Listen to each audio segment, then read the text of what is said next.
Estudante Universidade Oriental Timor-Leste, o Subparlamento Nacional, ato explica para o público com o orçamento privativo, neve atu só sa careta no laptop phone, para membro do Parlamento Nacional. Porta-voz Unital Joanito Maia da Cruz Atoída durante a conferência de imprensa de terça-feira semana O povo lá ia consciência, por cuidar do nosso povo unido, não gasta takamata la hare para condição da situação povo unido. Mandato relativo a ira mais na fato da prova nossa oriçosa careta para membro deputada Sira. Careta Sira no kalau lá para tuan ia Ministério Público lá ia investigação de cliente com a careta para dunia. Processo todo justiça calai.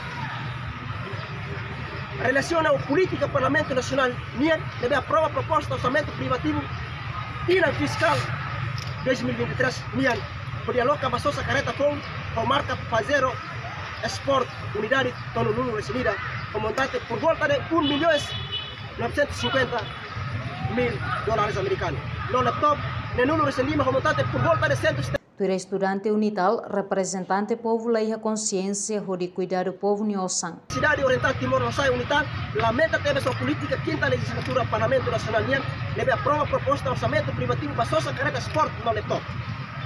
E observa Qatar, Lolos membro deputada Sira deve representar o povo, no povo tem confiança de ele para ir ao Maputo Parlamento Nacional para discutir o desenvolvimento nacional e Liu Hareba prevê para o setor importante de Sira nessa saúde, educação, agricultura, no setor produtivo terceiro.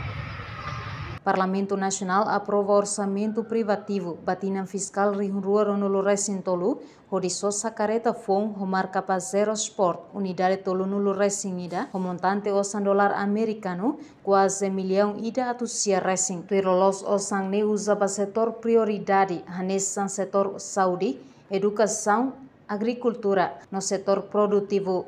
Reportagem Setelinda Bragança, Agueda Decisões, Televisão Timor-Poste.